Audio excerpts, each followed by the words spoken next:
sejahtera, dan saya ucapkan terima kasih atas kehadiran saudara-saudara sekalian, Bapak dan Ibu, adik-adik sekalian, menghadiri penjelasan pers saya tentang berita-berita beberapa hari ini menyangkut wawancaranya Bapak Presiden Abdullah Wahid di majalah Newsweek yang terbaru. Sebetulnya dengan penjelasan daripada juru bicara Presiden Pak Bima Witular kemarin sore dan tadi pagi di koran-koran sudah dimuat, saya kira masalah ini menurut pendapat saya sudah jelas dan tidak perlu dibesar-besarkan lagi. Ya, jadi saya menganggap bahwa Presiden tidak menuduh saya. Saya hanya ingin menggunakan kesempatan ini untuk klarifikasi beberapa hal. Ya, pertama, saya berterima kasih kepada beberapa pejabat Polri yang dengan tegas menyebut bahwa belum menemukan dan tidak menemukan indikasi-indikasi keterlibatan saya. Karena memang saya tidak terlibat. Saya menolak segala tuduhan bahwa saya terlibat dalam kasus pemboman malam Natal tersebut. Tuduhan-tuduhan itu adalah tuduhan yang keji dan menurut saya merupakan disinformasi. Jadi saya menolak itu, dan itu pun yang saya sampaikan ke Bapak Presiden. Sebetulnya pada tanggal 24 malam itu sendiri, pada kira-kira 1 jam 2 jam setelah ledakan, sebetulnya sudah ada yang menelpon saya, ya, dan saya sudah tahu bahwa sudah beredar tuduhan-tuduhan seperti itu. Saya tidak tanggapi karena ini biasa dalam suasana bangsa kita akhir-akhir ini. Sering orang mudah menuduh, mudah membuat rumor dan sebagainya, jadi saya tidak begitu tanggapi. Tapi setelah beberapa hari terus saya menerima telepon dari kawan-kawan, juga di antara wartawan-wartawan juga bahwa nama saya dikait-kaitkan. Jadi saya menganggap itu adalah suatu kampanye yang direncanakan untuk terus-menerus menghancurkan kepribadian saya, character assassination. Saya anggap memang itu sudah lama berlanjut, dan apa saja yang terjadi memang saya selalu dituduh. Jadi saya anggap itu sudah biasa sebetulnya, sebagai mungkin bagian daripada mungkin kehidupan yang sekarang kita sedang membangun, sebetulnya kehidupan demokrasi yang sehat. Jadi mungkin ini masa transisi, jadi mungkin masih banyak orang yang memanfaatkan masa transisi ini untuk tujuan-tujuan mereka sendiri. Jadi ini menurut saya bicara tidak sehat. Namun saya tidak terlalu tanggapi. Tetapi memang waktu Lebaran saya menyampaikan pesan lewat keluarga Presiden yang saya ketemukan pada saat saya ke istana dalam rangka Lebaran. Saya memang menyampaikan pesan, tolong sampaikan, saya sudah mendengar ada usaha untuk terus mendiskreditkan saya, terus memfitnah saya, dan tolong sampaikan ke Bapak Presiden, Bapak Presiden jangan percaya, dan kalau perlu saya siap dipanggil, ya saya siap dipanggil untuk mengklarifikasi. Jadi tadi pagi pun saya mendapat telepon dari kerabat dekat Presiden. Mungkin dari beberapa hari ini saya juga akan sowan ke beliau. Jadi untuk ya terus-menerus memelihara komunikasi, dan untuk jangan sampai berlarut proses bisik-bisik yang merugikan banyak pihak. Saya kira demikian, ya. Jadi saya tidak menganggap itu persoalan perlu dibesarkan. Saya anggap bahwa memang ini dinamika, tetapi tetap saya menolak dengan keras tuduhan-tuduhan seperti itu. Seluruh hidup saya telah bersumpah pada diri saya untuk mengabdi kepada bangsa dan rakyat Indonesia. Ya, masa saya akan berbuat untuk mencelakakan bangsa saya sendiri. Saya menganggap tindakan terorisme semacam itu adalah tindakan biadab. Itu saya katakan dari yang pertama, itu tindakan biadab, tindakan orang-orang yang tidak bermoral, tidak berhati nurani. Ya, jadi saya menolak bahwa saya dikait-kaitkan dengan semacam itu. Juga saya masih mendengar ada kelompok-kelompok yang mengatakan ada 9 jenderal terlibat, mungkin ada 90 jenderal, ada 900 jenderal. Itu gampang saja untuk menyebut-nyebut semacam itu. Saya anggap itu juga ucapan-ucapan yang kurang bertanggung jawab, ya. Masalah-masalah ini adalah sangat sulit, masalah pelik. Untuk mengusut macam ini perlu pengusutan yang profesional, dan saya percaya bahwa Polri akan mampu untuk melaksanakan tugasnya. Jadi saya kira dari masyarakat mungkin perlu beri kesempatan untuk Polri dan semua instansi terkait untuk melakukan tugas dengan sebaik-baiknya. Tapi kalau hanya melontar-lontarkan tuduhan-tuduhan yang tidak berdasar, saya kira ini kurang sehat dalam rangka kita membangun masyarakat madani, masyarakat yang dewasa, ya. Kita perlu kesejukan. Kita sekarang mengharapkan pemimpin-pemimpin yang arif, yang dapat memberi kesejukan supaya kita bisa keluar dari kemelut ekonomi. Rakyat kita yang 200 sekian juta itu bisa tenang dan bisa berkarya, bekerja dengan baik. Sekarang saya kira rakyat kita butuh pekerjaan, butuh penghasilan yang baik. Kita untuk ekonomi, untuk bangkit, kita perlu ketenangan dan kesejukan politik. Dokumen sendiri bahwa telah mengikuti Sekarang, rapat sejak Januari. Dokumen itu gampang saja, berapa detik sih bisa dibuat dokumen, ya. Dokumen itu hati-hati lah, sebagian besar juga memang tujuannya untuk menciptakan keresahan, ya. Saya kira dokumen-dokumen itu derajat kepercayaannya tingkat, kebenarannya itu sangat rendah, ya. Pak, setelah Bapak di Sultan atau ada wawancara di Besuk itu pernah kontak dengan Pak Hartono nggak Pak untuk membicarakan masalah ini? Tidak, saya belum kontak, tapi ya mungkin sebagai silaturahmi perlu juga mungkin, ya. Jadi ya sebagai kebetulan saya sama Pak Hartono sudah kira-kira 3 tahun tidak pernah jumpa. Ya, mungkin beliau punya kesibukan, saya juga sering di luar negeri, ya. Jadi memang itu ternyata setelah kita pelajari wawancara di Newsweek itu sendiri, sebetulnya itu kan bukan tuduhannya Bapak Presiden. Jadi mungkin wartawan-wartawan saya kira juga yang mungkin dalam rangka menaikkan oblah dan sebagainya. Itu kalau headline-nya itu sensasional kan oblah naik. Jadi saya maklumi lah, mungkin kalian juga perlu saya sulit untuk mengatakan ini, makanya saya hati-hati. Ini kan sangat sulit. Anda tahu ya, waktu di peristiwa di Amerika Yuna bomber, mungkin sudah ingat itu, FBI, negara superpower seperti Amerika, membutuhkan 11 tahun untuk mengungkapkan dan menangkap Yuna bomber. Pemerintah Inggris membutuhkan tahunan untuk menghadapi Irak, ya. Dan sekarang Anda tahu di London cara mereka mengatasi pemboman, hampir tiap jalan mereka pasang kamera, hampir tiap jalan, tiap sudut jalan mereka pasang kamera untuk mengatasi aksi-aksi pemboman ini. Jadi ini pekerjaan yang sangat sulit, yang sangat pelik. Saya pernah di Istanbul hampir tiap mall itu ada pemeriksaan seperti kita masuk ke airport, pemeriksaan tas-tas dibuka, ya, badan-badan diperiksa, itu masuk ke mall, masuk ke hotel. Jadi makanya ini membutuhkan suatu kerjasama yang erat antara semua unsur di masyarakat, ya, menghadapi kelompok-kelompok semacam ini. Argo, 1 jam sebelum kejadian Anda kabarnya dikontak oleh seseorang. 1 jam sesudah. Sesudah. Nah, sesudah atau sebelum? Tadi Pak Prabowo tadi mengatakan Sesudah. Saat Saya kejadian. saya sedang tidur, tapi ditelepon besoknya saya hubungi lagi. Beliau menceritakan bahwa nama saya disebut-sebut. Kan aneh bin ajaib, 1 jam setelah kejadian kok sudah langsung tahu siapa yang terlibat. Saat itu Bapak di dalam negeri, Pak? Di dalam negeri, tadi dalam negeri. Persisnya di mana, Pak? Hah? Persisnya Di rumah sedang tidur jam 1 malam. Ya, saksinya banyak.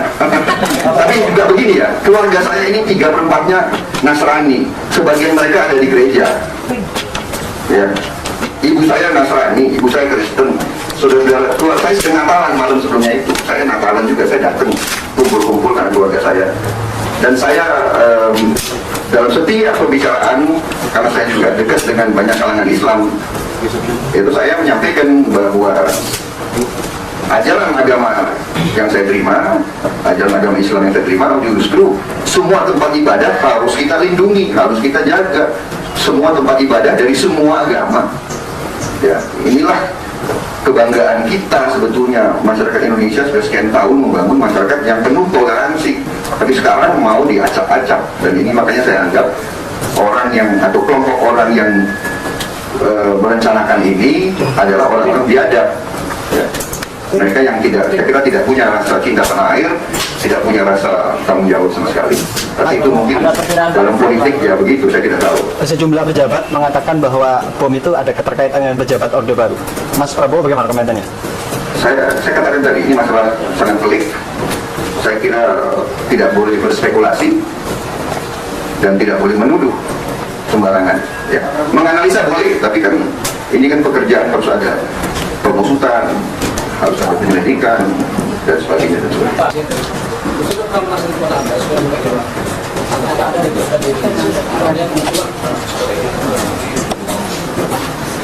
Saya nggak melihat keterkaitannya. Saya kira saya tidak melanggar nasihat.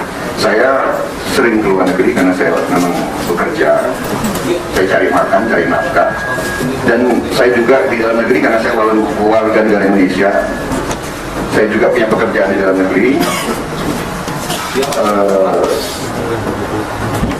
Kemudian saya di sini orang tua saya sudah sepuh, sedang sakit-sakitan, jadi saya punya kewajiban sebagai warga negara dan saya punya kewajiban sebagai manusia, sebagai seorang anak saya harus memperhatikan orang tua saya. Jadi saya tidak lihat keterkaitan itu. Saya kira ya itu dulu memang ada usaha yang saya juga tidak mengerti juga. Tekanan-tekanan dari mana itu Anda sendiri tahu lah. Ya, saya tidak. Mas Prabowo, Mas Prabowo, Mas Prabowo.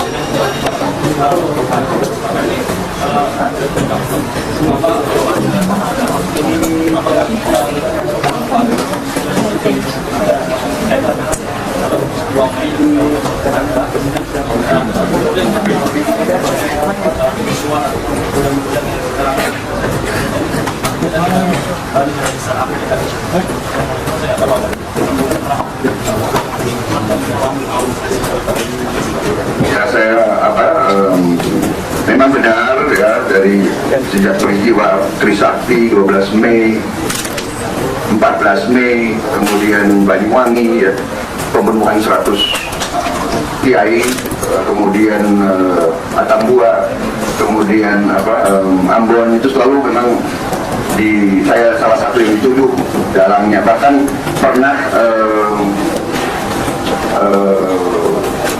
saya dituduh makan malam ada tanggalnya tertentu di Kupang bersama salah satu tokoh milisi, padahal saya sudah 3 tahun tidak pernah ke Atambua. Dan ini ada dinas-dinas intelligence negara-negara besar yang percaya atau yang menyebarkan laporan itu. Itu saya bantah dalam beberapa kesempatan. Jadi memang tuduhan-tuduhan itu saya kira adalah bagian dari kampanye destabilisasi dan disinformasi. Ya. Dan dalam teknik destabilisasi ini bukunya ada ya. Ini ada di buku, silakan baca. Itu teknik kambing hitam itu ada, jadi harus ada kambing hitam. Ya, mengalihkan perhatian kambing hitam. Ya, jadi mungkin saya nggak tahu muka saya cocok jadi kambing hitam mungkin. Jadi tapi saya menolak itu. Saya ini patriot, hidup dan mati saya ini untuk bangsa dan rakyat Indonesia. Saya mempertaruhkan nyawa saya 28 tahun untuk Republik, untuk Merah Putih. Masa saya mau berbuat cemar? Jadi saya menolak dan saya tenang saja. Orang saya tidak berbuat, makanya sebetulnya saya tidak ingin tanggapi. Benar nggak? Kok habiskan energi yang begitu-begitu? Tapi kadang-kadang kalau sudah terlalu repot, karena saya ini kan sekarang businessman, ya, pelaku bisnis. Nanti investor, nanti partner saya pada, gila lu, benar nggak? Kita mau ajak lu bisnis, lu bikin owner. Jadi saya repot, jadi nanti cari makan susah. Jadi saya terpaksa. Saya sebenarnya nggak suka terlalu banyak menanggapi. Nanti repot, ya. Nanti ada apa itu? Katanya kucing hilang, Prabowo lagi.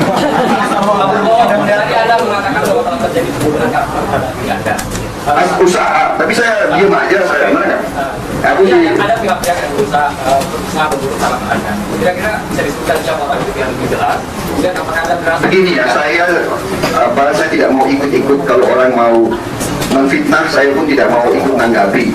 Ketika saya tidak menanggapi dan saya anggap itu bagian dari risiko. Saya punya sikap, hati saya bersih, saya merah putih, saya berjuang 28 tahun, banyak saksi, saya bertaruhkan nyawa saya untuk kejayaan dan kebesaran bangsa ini. Saya tidak ingin bangsa ini rusak, saya tidak ingin bangsa ini pecah.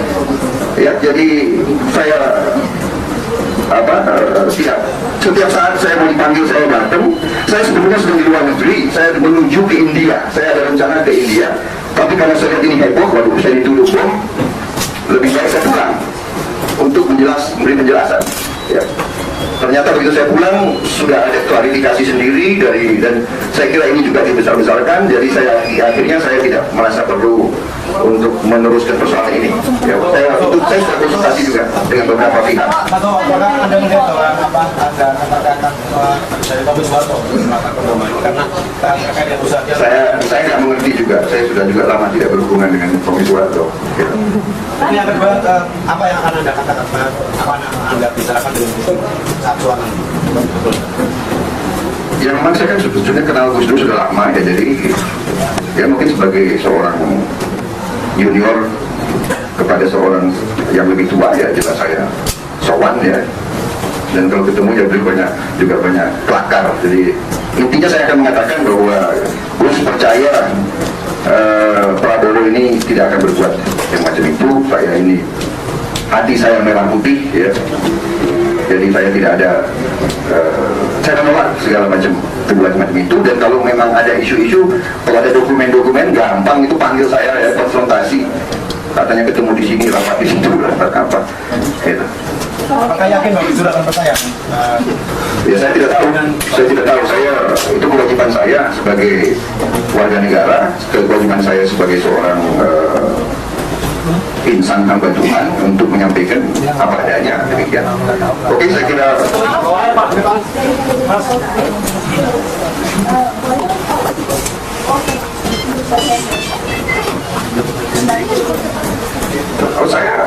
saya siap ya kalau memang dipanggil, tapi jelas saya tidak keterbatasan. Saya kira yang paling mampu dan kompeten sekarang adalah Polri dibantu dengan TNI. Saya kira TNI pasti akan bantu ya. Tapi yang penting harus ada niat daripada semua unsur untuk benar-benar menuntaskan ini, begitu. Saya kira kalau Polri dengan dibantu TNI pasti minimal menangkal, ya, mencegah kalau hal semacam ini terjadi lagi. Tetapi saudara-saudara, masalah pemboman adalah sangat sulit, sangat pelik, karena sekarang melalui internet, melalui mana-mana siapa saja bisa belajar bikin bom. Ya, jadi ini yang harus kita waspadai, dan ini butuh kerjasama semua unsur. Kalau lihat paket-paket yang tidak jelas jangan disentuh, segera lapor ke satpam atau polisi. Kalau lihat ada tas ditinggal jangan disentuh. Jadi harus ada kewaspadaan semua pihak. Di luar negeri ini juga menjadi masalah, gitu. Ya. Saya tidak mengatakan Polri, seluruh intelijen Indonesia lemah sekali. Ya. Mas Prabowo hanya dikonfirmasi. Dan saya dulu justru juga menganjurkan kan perlu ada Intelligence Oversight Committee dari DPR untuk mengawasi. Itu saya penasaran kan itu. Mas Prabowo hanya dikonfirmasi aja. Anda berulang-ulang mengatakan pelaku bisnis. Boleh tahu bisnisnya selain perminyakan yang sering kami dengar? Ya macam-macam lah. Jadi udah macam-macam. Nanti kalau ada proyek boleh ketemu saya. Tapi tidaknya perminyakan, Mas. Kenapa? Antara lain ya. Kita. Menurut Anda situasi di Indonesia ini sekarang seperti apa? Kalau menurut Anda dengan situasi ada bom, terus hari ini banyak demo, sampai chaos. Hari ini ada demo. Ada chaos, besar-besaran. Lalu ada isu 15 Januari. Menurut Anda situasi politik kita seperti apa? Saya berpendapat begini. Saya berpendapat bahwa sebaiknya semua masalah kita selesaikan melalui jalur-jalur konstitusional. Semua perbedaan pendapat kita selesaikan melalui jalur konstitusional. Kita sepakat untuk, saya kira kan ada konsensus bahwa kita mau membangun masyarakat yang demokratis, yang modern, yang beradab. Untuk itu kita perlu percaya kepada undang-undang dasar kita. Kalau belum sempurna kita bisa melakukan amandemen, kita sudah melakukan pemilu, kita sudah punya wakil-wakil rakyat, kita percayakan itu. Dan kalau ada perbedaan pendapat, kalau ada pertikaian, selesaikan lewat jalur konstitusional. Menurut saya demikian. Semua pihak. Kalau pakai aksi-aksi di jalan dari dulu, saya kurang sependapat. Saya kurang setuju, karena bangsa kita perlu kesejukan, ketenangan. Rakyat yang 200 juta itu butuh untuk cari makan, untuk sekolahkan anaknya. Ya, sekarang ini di ibu kota, saya dapat informasi ada 300.000 anak putus sekolah. Bagaimana coba? Ya, ini perlu ketenangan. Saya kira demikian ya. Saya kira mungkin kurang relevan ya saya komentari sekarang soal itu. Ya. Mana lebih menyenangkan ketika jatuh atau ditunjukin untuk kenal? Ya. Mana lebih menyenangkan? Mana lebih menyenangkan ketika mencoba? Hidup itu kan tidak perlu, hidup itu juga penuh dengan sakit. Kita harus menghadapi. Soalnya saya sangat tetap dengan Pak Wiranto. Nggak boleh kita sakit hati sama orang.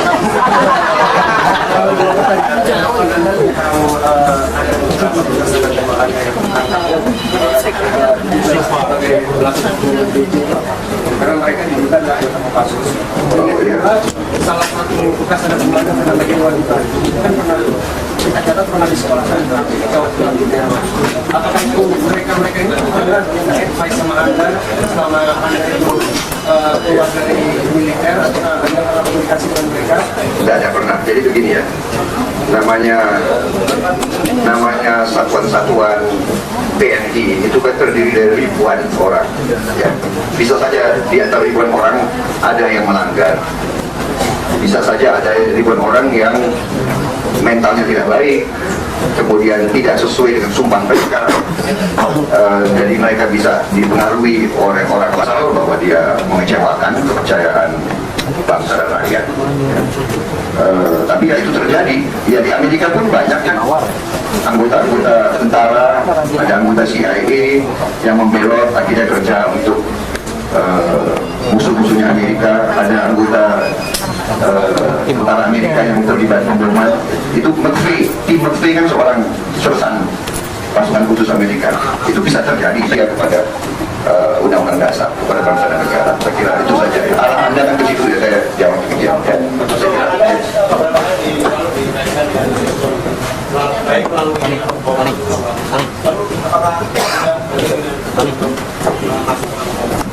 Saya kira saat ini saya tidak berpikir ke arah situ. Ya, saya perlu cari makan dulu, dan karena begini ya, saya juga punya kawan dari banyak partai, jadi saya sulit ini kalau masuk politik kan harus pilih salah satu partai. Ya, ya jadi saya berpikir tidak usah lah, sudah banyak ahli-ahli politik. Ya, saya mau dagang aja. Ya. Jadi kalau ada proyek kalian ajak saya dong. Oke, terima kasih saudara. Dari ajak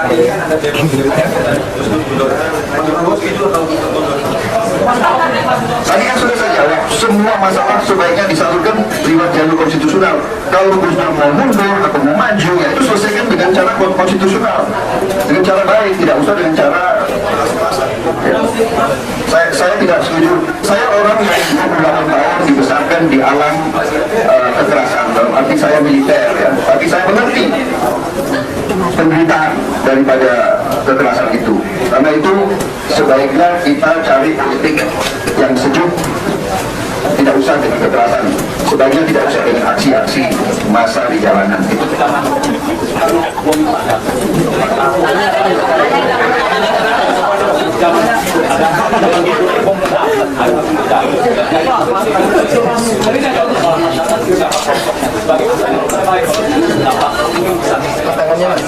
Saya kira begini, masalah terorisme kan masalah global, ya, masalah global. Di mana-mana di Spanyol menghadapi pemboman ETA, ya, di Timur Tengah, di Amerika sendiri.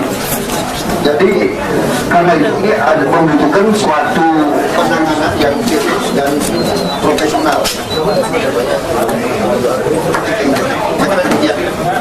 Terima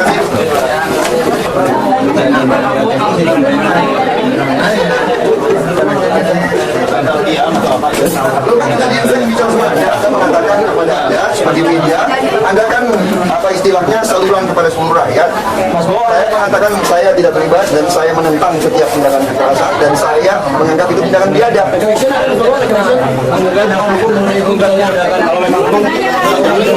Tidak, karena ucapannya Gus Dur tidak menuduh saya. Umpamanya bukan Gus Dur, ada pihak yang lain yang menuduh Anda.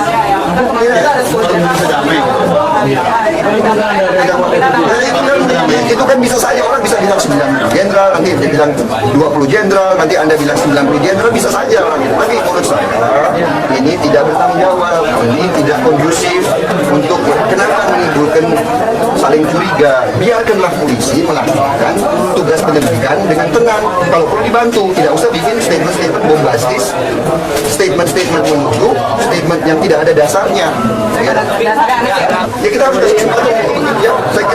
Saya kenal banyak teman-teman saya di polisi, mereka sungguh-sungguh, mereka patriotik, ya, harus diberi kesempatan dan harus diberi dukungan.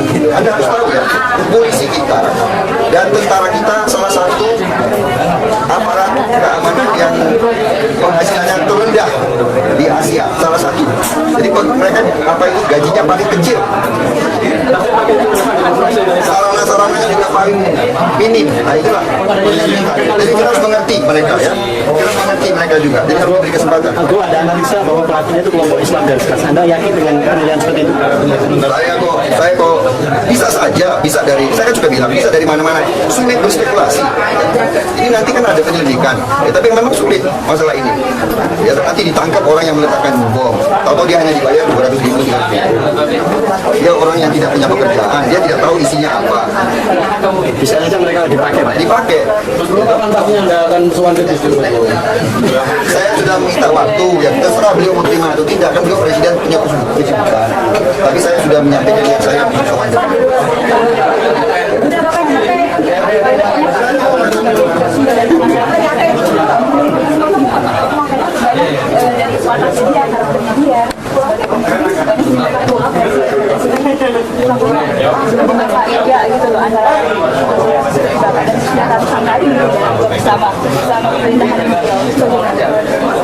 ya saya kira begini, yang tadi saya sampaikan ya sudah ya, apapun masalahnya, apapun perbedaan pendapat, perbedaan sebaiknya ada jalur-jalur konstitusi yang kita pakai. Itu saya kira akan menenangkan. Jadi apapun keributan yang ada di bidang politik itu tidak sampai mengganggu of the situation, and that means all leaders from all groups of Indonesia must have this realization how to cool down the situation. So all divisions or all shall we say conflicts to be resolved peacefully and constitutionally. That's my conviction. So I don't want to continue the speculation. People try and attack me all the time. I think maybe they're afraid of maybe my opinions or the principles that I stood for and I still stand for. I think maybe that, and they need a convenient always bogeyman. It's part, I think, political tactics to create bogeyman. This is the totalitarian mindset. The totalitarian mindset, whether it's fascistic or communistic, always try to find bogeyman. What was your relationship with General Latif? I haven't met him for 3 years. I have no contact with him for 3 years. So practically there's no contact between us. I think he's busy, I'm busy. It's been said that you want to protect the former president. Protect. I have no rank, I have no power now. Do you want to be back in politics? Have you got any I'm now concentrating on business. I have said many times I don't want to be involved in politics. completely out of the question? I said I have made many times that I don't want to be involved in politics at the present moment, and I think business is very interesting. I can create jobs. You can be patriotic and still be in business. I think that's the future. That's what paradigm shift is all about. Yeah, I think that's the problem in Indonesia now. Is the last 2 years we had a business problem. We had economic crisis. It was not a military invasion. What is your relationship with the former first family right now? How would you describe it? I think you've read many of my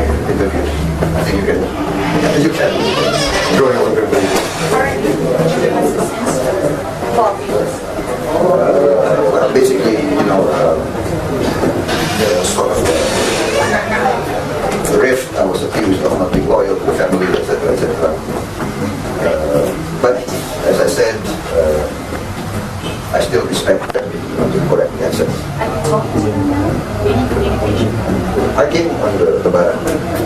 Okay, you said was short. Just a few more questions. Very quick ones. How will you receive when they're on Hari Raya Day? You know, Hari Raya for Muslims is, I think we should be received well, and I think I will receive well. Okay? Thank you very much. Ya. Terima kasih. Oke, terima kasih. So. Pembicaraan tertutup, Pak. Oke.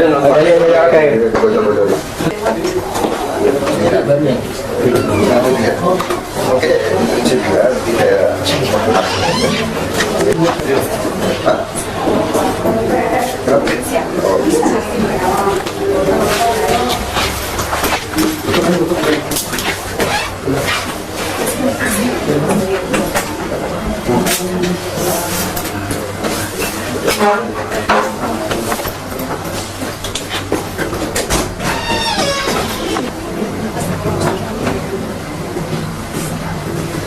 Saya ingin koreksi ya, saya tidak menganggap Gusdur menurut saya.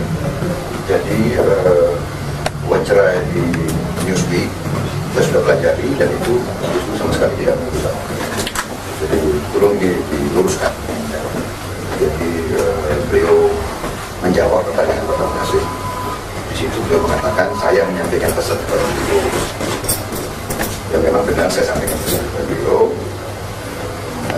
melalui kerabatnya Gusdur untuk Gusdur supaya tidak mempercayai laporan-laporan itu, karena waktu itu saya sudah mendengar fitnah-fitnah terhadap saya sudah beredar dan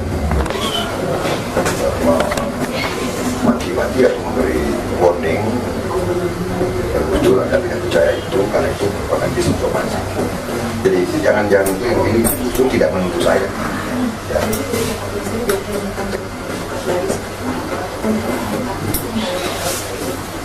Saya tidak akan menuduh karena beliau tidak menuduh saya.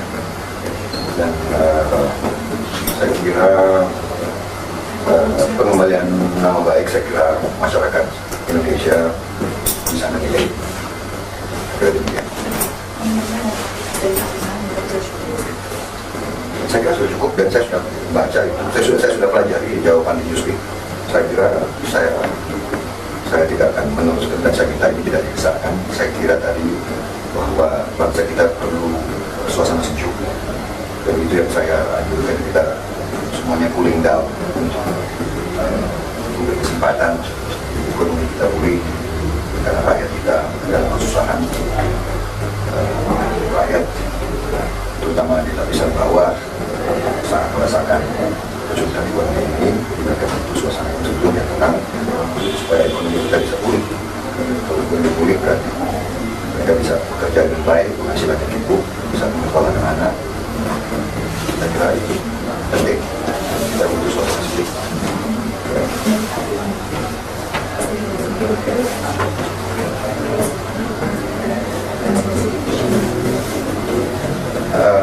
Memang gerakan kampanye penghukuman adalah suatu bentuk terorisme yang sangat sulit, sangat sulit. Negara-negara barat yang sangat kaya pun mengalami kesulitan. Spanyol belasan tahun sulit mengatasi ETA. Inggris juga sudah puluhan tahun mengalami kesulitan menghadapi Iran. Ya. Bahkan kita ingat rumah Perdana Menteri Inggris Downing Street pernah mau dimortir oleh Iran. Kemudian komandan marinirnya Inggris pernah dibunuh di depan rumahnya sendiri oleh bom dari Iran. Inggris menghadapi aksi pemboman ini sangat-sangat sulit. Belum lagi dari gerakan-gerakan Nazi, neo-Nazi dan sebagainya. Jadi mereka investasi uang sangat banyak di London, di kota-kota besar. Hampir setiap sudut jalan ada kamera-kamera. Hampir di tiap gedung semua dipasang kamera-kamera sehingga kalau ada peristiwa cepat bisa ditangkap orang yang meletak. Jadi masalah pemboman sangat sulit. Amerika pun mengalami kesulitan. Kita ingat beberapa tahun lalu gedung FBI di Oklahoma City pun diledakkan, 200 orang sampai korban. Kemudian di seluruh dunia masalah ini memang sangat sulit. Jadi ini untuk suatu perencanaan, suatu program yang sangat-sangat komprehensif dan sangat mahal untuk menghadapi ini. Saya waktu aktif, obsesi saya adalah bagaimana menghadapi ini kalau ini nanti sampai ke Indonesia. Ya. Karena itu waktu itu saya yang mulai di Kopassus itu saya bentuk pasukan anjing anti teror. Jadi anjing yang bisa melacak bom, yang bisa melacak senjata dan bisa menyerang teroris itu justru karena saya antisipasi fenomena ini. Jadi ini sangat sulit.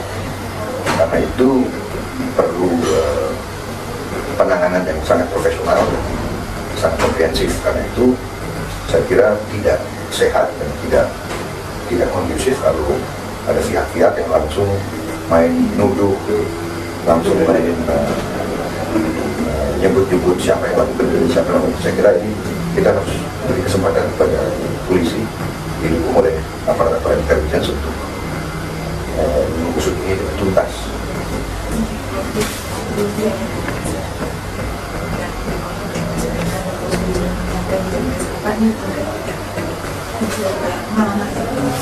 Saya kira sulit untuk kita berspekulasi. Ini bisa bermacam-macam kelompok lakukan. Ya.